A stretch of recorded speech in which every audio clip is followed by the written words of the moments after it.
students, today I am going to explain you about the sum number 4 of the debenture, chapter number 2. Or chapter number 2 is consist of theoretical marks also and sum is also included from here.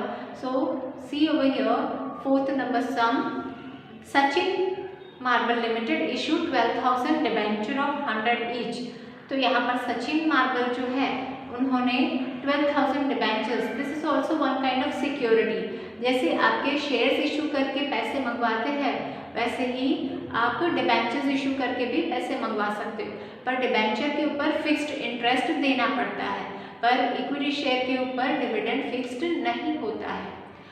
तो यहाँ पर interest देना पड़ता है, तो interest rate भी दिया गया है। Interest is to be paid at the rate of 10% per annum. तो 10% डिबेंचर्स इशू किए हैं Sachin marble limited. The amount were called up as per debenture और as under with the application 30 rupees, on allotment 45 and on call 25.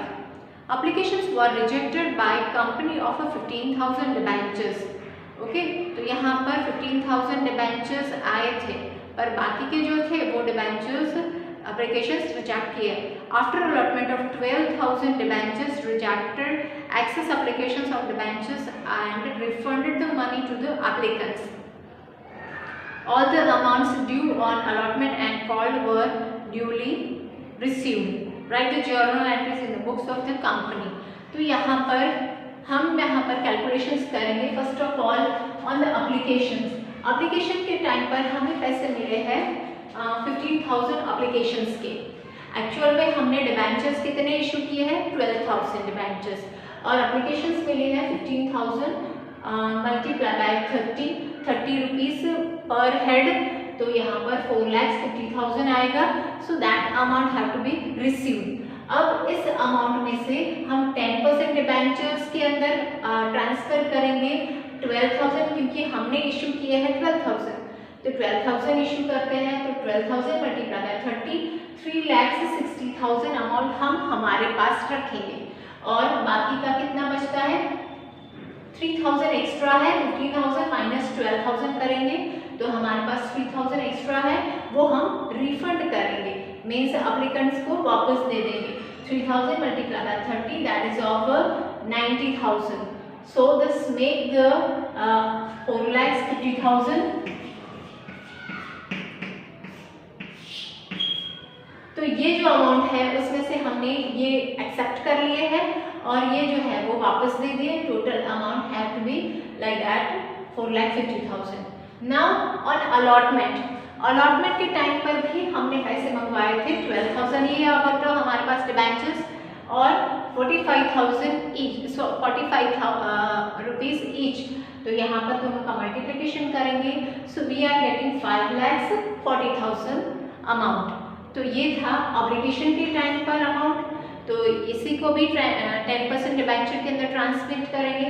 And on the last call, that is on the call 12,000 multiply by 25 rupees मंगवाए हैं, तो 3 लाख दोनों का multiplication करेंगे तो we can get the amount of 3 lakh. तो इस 3 instalment में हमने डिबेंचर्स के पैसे मंगवाए हैं और सारे पैसे ऑन टाइम मिले हैं. अब हम इसकी जर्नल एंट्री लिखते हैं.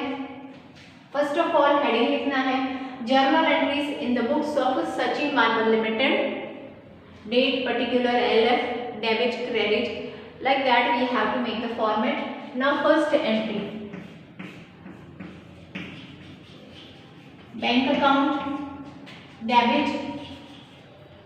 बैंक अकाउंट में कितने पैसे आते हैं? 4,50,000.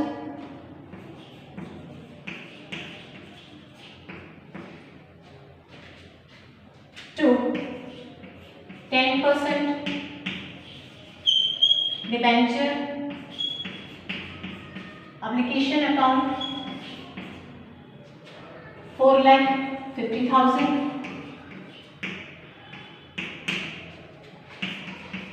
यहाँ पर परसेंटेज लिखना जरूरी होता है. परसेंटेज जो हमारे इंटरेस्ट के अंदर दिए जाते हैं सम के अंदर जनरली. तो 10% डिबेंचर एप्लीकेशन अकाउंट क्रेडिट हुआ है 4,50,000. नाउ सेकेंड एंट्री, इसी के अंदर सेकेंड एंट्री भी होती है। तो जितना हमने क्रेडिट किया है अब हम डेबिट करेंगे। 10% debenture application account debit 4,50,000 to 10%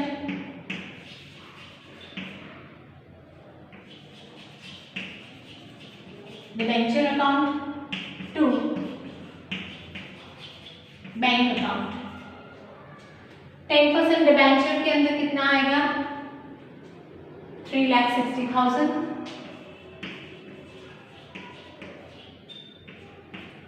और बैंक में रिफंड कितना जाता है? 90,000।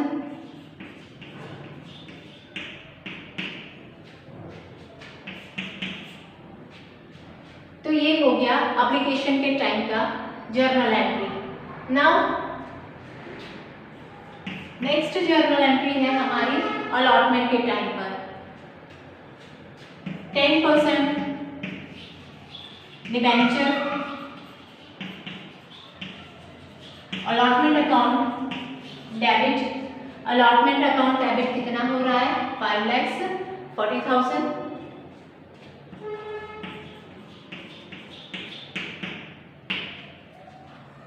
to 10%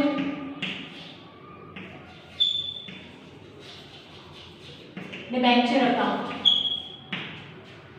5,40,000। ओके, तो यहाँ पर हमने डिबेंचर होल्डर के पास से पैसे मंगवाए हैं। दैट 10% डिबेंचर अलॉटमेंट किया है डिबेंचर का और हमने वो ट्रांसमिट कर दिया डिबेंचर के अंदर। ओके, अब ये बैंक में आते हैं, फुल अमाउंट आ जाती है। तो इसकी सेकेंड एंट्री अलॉटमेंट के टाइम की second entry that is bank account debit, पूरा अमाउंट आ जाता है दैट इज 5,40,000 टू ये जो डेबिट है वो अब हमें क्रेडिट कर देना है। 10% डिबेंचर अलॉटमेंट अकाउंट 5,40,000। ओके, तो यहाँ पर अलॉटमेंट की एंट्री खत्म हुई। नाउ लास्ट कॉल्ड किया है 10% डिबेंचर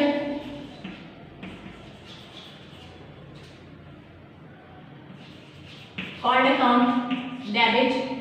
कितना कॉल्ड किया है? Amount is 3 lakhs। 3 lakhs called किया है। अब ये जो पैसे हैं वो हम डिबेंचर अकाउंट में ट्रांसमिट करेंगे टू 10%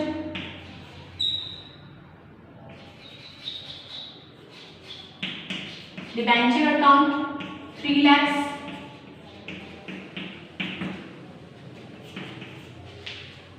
अब ये डिबेंचर अकाउंट में ट्रांसमिट हो गए, हमने डिबेंचर होल्डर के पास से मंगवाए हैं। लास्ट कॉल, अब ये पैसे बैंक में आते हैं, हर एक पैसा दे देता है। So last entry bank account debit, amount is 3 lakhs to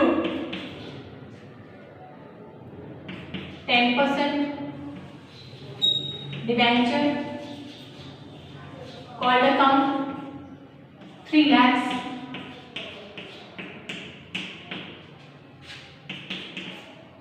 last में टोटल करना है and this way you can have the journal entries. तो सेम आपके शेयर्स जो है जिसके इक्विटी शेयर की जैसी एंट्री होती थी वैसे ही हर एक की 2-2 एंट्री होती है।